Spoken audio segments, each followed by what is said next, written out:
Yeah, well, when September 11 happened in 2001, I was at home that morning and I was watching TV. And I just turned on the TV and I saw this plane flying into a building. I thought this is a movie, and I thought maybe this is a boring movie. Let me look for another channel. So I went to another channel and I noticed the same thing, another plane going into another building. Then I realized, no, this can't be a movie. The same movie can't be playing in all channels. So I sat down and started to listen. That's when I learned that terrorists had hijacked planes in New York and they had flown them into the Twin Towers, and that there was another plane that was hijacked that was flying through Pennsylvania, which they say was headed towards DC, and I believe there was another fourth plane, that the one that crashed into the Pentagon. So that day was a very very strange day and very confusing to a lot of people because nobody expected planes could fly into buildings, and there was so much confusion about what exactly was happening, what was causing it. At that time, people didn't know that it was terrorists, but eventually it started coming out when they started viewing video footage to see who was boarding these planes, and they started profiling these people. And then it came out that these were actually terrorists that had hijacked these planes and crashed them into buildings. What was the impact of that on society, nationally here and internationally? I can say here in the US, it brought a lot of unity amongst the people because this was an attack on the mainland. This was an attack on the people of the United States. There was a need for them to come together and find out exactly what was going on. So it was a big shock. We saw even at that time it was President George Bush, George W. Bush.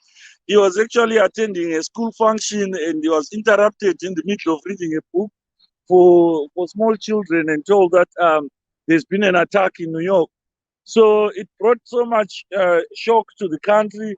But we saw when the president stood with the people and stood on the rubbles there at ground zero in New York and stated that America is going to avenge whoever did this.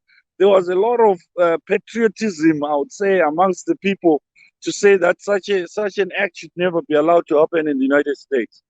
And when we look at this terror attack, we know that the Taliban has just taken over Afghanistan. Do you think this can happen again? Well, we definitely hope not, but we cannot rule that out. I think we witnessed this, though it happened 20 years ago.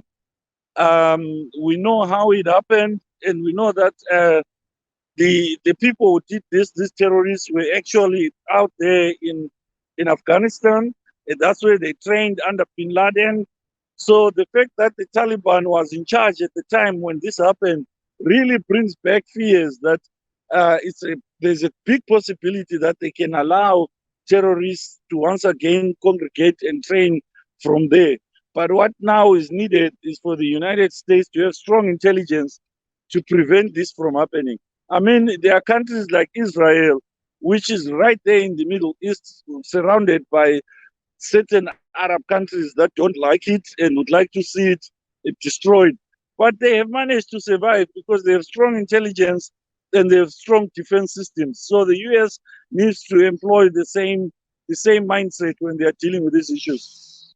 Why should a person, let's say in Uzumba Maramba Fungwe in Zimbabwe, worry about such things? Why should a person in Cholocho actually be worried, about these terror attacks? Well, the issue is that these days we all live in a sort of common world where one thing that happens in one country affects a lot of things in other countries. Terrorism brings instability to any economic order, and terrorism can be exported, and these terrorists can take advantage of weak states where they can put their bases and start training there, and in the process affect the communities in those areas. We saw recently in Mozambique where these terrorists have now set base there and they are attacking the government. So if they can do it right close to home there in Mozambique, what makes you think can stop them eventually from infiltrating into Zimbabwe and causing a war in Zimbabwe as well, which can affect the very people that at this point might be thinking that it's none of their business? Your last word, Mr. Moyo. Well, I would like to. I know a lot of people who have memories who lost loved ones on 9/11. Whenever this day comes around, it brings back all those sad memories. And I just hope that they found a way to heal and that they have confidence that such a thing will never happen again in the United States.